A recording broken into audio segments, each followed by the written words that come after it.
Hi friends, welcome to our channel we the people.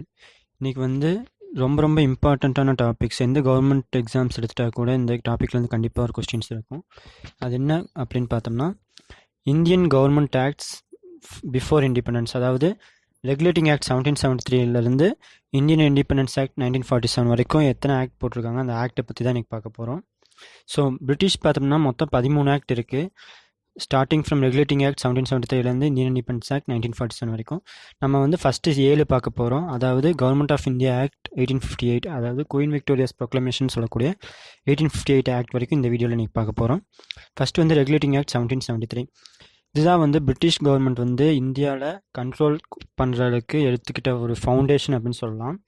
இதுக்கு முன்னாடி east India company தான் ஃபுல்லாக வந்து நம்மளை அடிமை மாதிரி வச்சுருப்பாங்க. அதுக்கப்புறம் இப்போ வந்து டைரெக்டாக பிரிட்டிஷே வந்து ஒரு ஸ்டெப் எடுத்து வைக்கிறாங்க.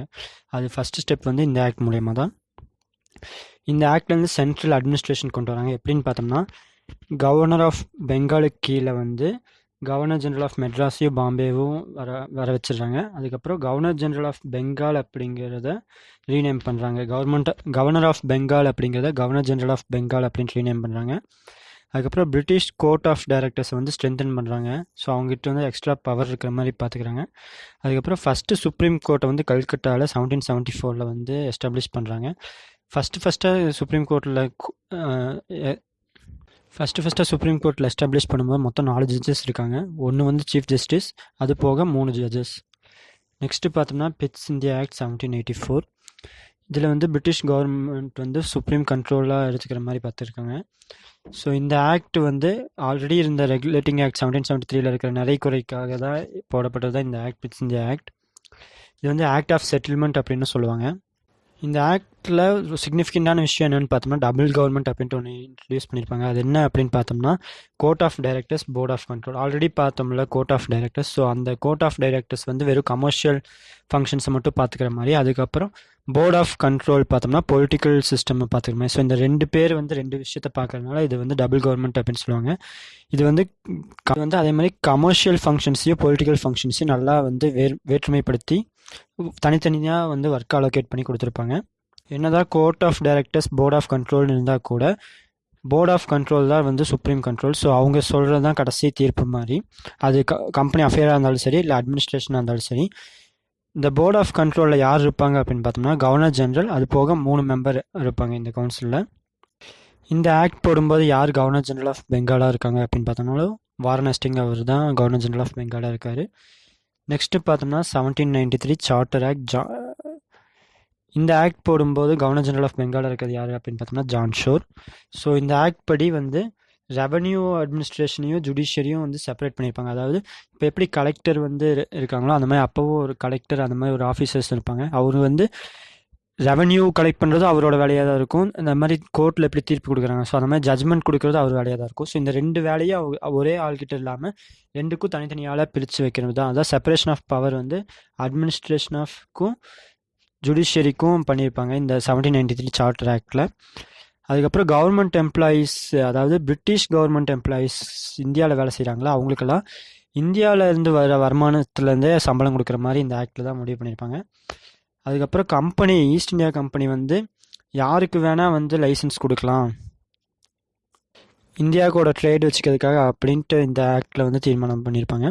அதுக்கப்புறம் சீனியர் அஃபிஷியல்ஸ் வந்து யாராவது டீபார் பண்ணியிருந்தாங்கன்னா ஆஃபீஸ்லேருந்து, அவங்க வந்து பிரிட்டன் போகிறதுக்கு வந்து பர்மிஷன்லாம் போக முடியாது அப்படின்ட்டு ஒரு சட்டத்தையும் இதில் கொண்டு வந்திருப்பாங்க. நெக்ஸ்ட்டு பார்த்தோம்னா சார்ட்டர் ஆக்ட் 1813. ஸோ இந்த ஆக்டில் அவ்வளோக்கா சிக்னிஃபிகண்டான விஷயம் எதுவும் இல்லை. இந்த ஆக்ட் போடும்போது கவர்னர் ஜெனரல் ஆஃப் பெங்காலாவை யார் இருப்பார் அப்படின்னு பார்த்தோம்னா லார்ட் மின்டோவன். இதுதான் லார்ட் மின்டோவன். அதுக்கப்புறம் இன்னொரு மின்டோ ஒருத்தர் வருவார் 1909. ஸோ அந்த மின்டோக்கு இந்த மின்டோக்கு கன்ஃபியூஸ் பண்ணிக்காங்க. இது வந்து லார்ட் மின்டோவன். இந்த ஆக்டில் சிக்னிஃபிகண்டான விஷயம் என்ன அப்படின்னு பார்த்தோம்னா, இல்லை வந்து ஈஸ்ட் இந்தியா கம்பெனி வந்து சைனாவோட டீ ட்ரேடு மட்டும்தான் அலோவ் பண்ணியிருப்பாங்க. மற்ற எல்லா ஆக்டிவிட்டீஸ், கமர்ஷியல் ஆக்டிவிட்டீஸும் இதில் வந்து பேன் பண்ணியிருப்பாங்க.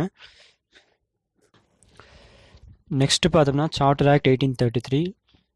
இந்த ஆக்ட் போடும்போது கவர்னர் ஜெனரல் ஆஃப் பெங்காலில் இருக்கிறது யாருன்னு பார்த்தோம்னா லார்ட் வில்லியம் பென்டிக். இந்த ஆக்ட்லேருந்து பிரிட்டிஷ் கவர்மெண்ட் ஃபுல்லாக இந்தியாவை கண்ட்ரோல் பண்ண ஆரம்பிச்சிட்டாங்கன்னு சொல்லலாம். ஈஸ்ட் இந்தியா கம்பெனி தான் இதுக்கு முன்னாடி கண்ட்ரோல் பண்ணியிருப்பாங்க. அவங்ககிட்ட வந்து கம்ப்ளீட் கண்ட்ரோல், அதாவது ஈஸ்ட் இந்தியா கம்பெனி எந்த ஒரு கமர்ஷியல் ஆக்டிவிட்டிலையும் ஈடுபடக்கூடாது அப்படின்னு பேன் பண்ணி கம்ப்ளீட்டாக வந்து பிரிட்டிஷ் கவர்மெண்ட் வந்து அண்டர்டேக் பண்ணிக்கும். அதுக்கப்புறம் கவர்னர் ஜெனரல் ஆஃப் பெங்கால் அப்படிங்கிறத வந்து கவர்னர் ஜெனரல் ஆஃப் இந்தியா அப்படின்ட்டு ரீநேம் பண்ணியிருப்பாங்க. ஸோ இம்பார்ட்டண்ட்டான கொஸ்டின் என்னென்னு பார்த்தோம்னா first governor general of India யார் அப்படின்னு பார்த்தோம்னா லார்ட் வில்லியம் பென்டிங் தான்.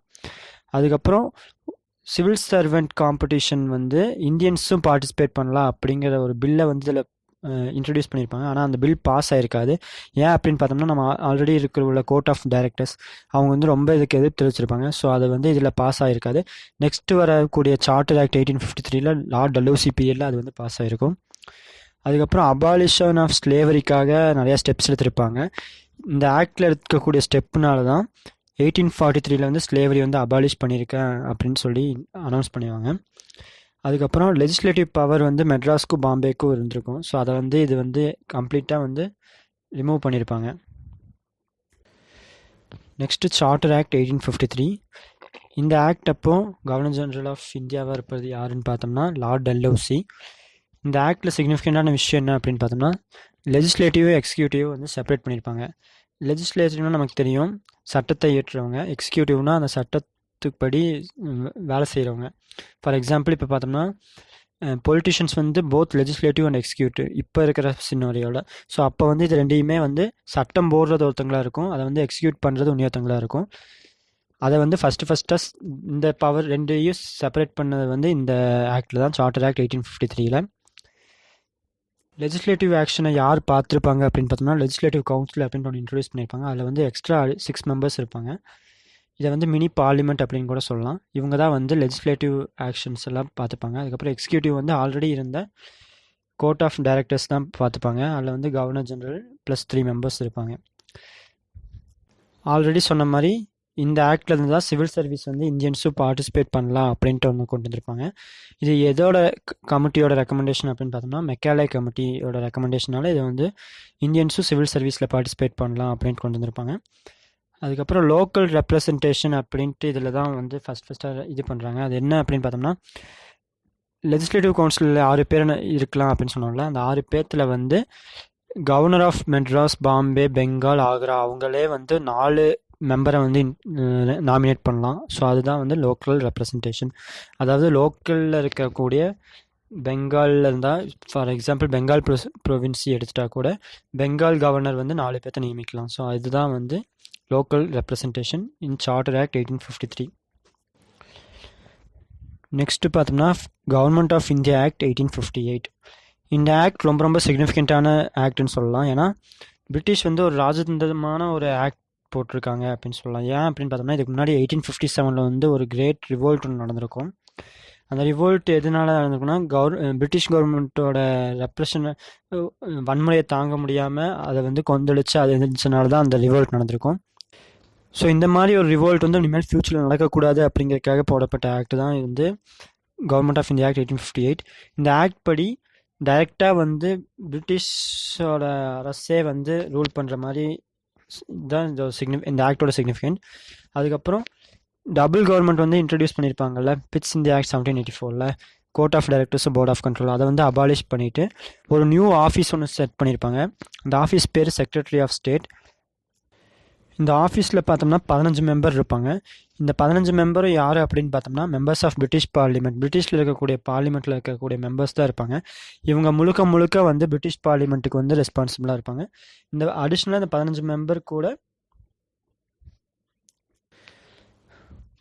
இன்னொரு சிக்னிஃபிகண்டான விஷயம் என்ன அப்படின்னு பார்த்தோம்னா கவர்னர் ஜெனரல் ஆஃப் இந்தியா அப்படிங்கிறது பார்த்தோம்ல சார்ட்டர் ஆக்ட் 1833 அதை வந்து இதில் வந்து கவர்னர் ஜெனரல் ஆஃப் இந்தியாங்கிறத வந்து வைஸ்ராய் ஆஃப் இந்தியா அப்படின்ட்டு ரீநேம் பண்ணியிருப்பாங்க. ஸோ இப்போலேருந்து கவர்னர் ஜெனரல் ஆஃப் இந்தியா அப்படிங்கிறது வந்து வைஸ்ராய் அப்படின்னு சொல்லி கூப்பிட ஆரம்பிப்பாங்க. ஃபஸ்ட்டு வைஸ்ராய் ஆஃப் இந்தியா யார் அப்படின்னு பார்த்தோம்னா லார்ட் கேனிங். அவர் தான் வந்து first viceroy of India. So அவ்வளோதான் இது வரைக்கும் 1858 வரைக்கும். இதுக்கப்புறம் இருக்கிற ரிமைனிங் ஆக்ட்ஸ் எல்லாம் வந்து இன்னொரு வீடியோவில் பார்ப்போம். இந்த வீடியோ கண்டிப்பாக எல்லாத்துக்கும் யூஸ்ஃபுல்லாக இருந்திருக்கும்னு நான் நம்புகிறேன். ஸோ தேங்க்ஸ் ஃபார் வாட்சிங்.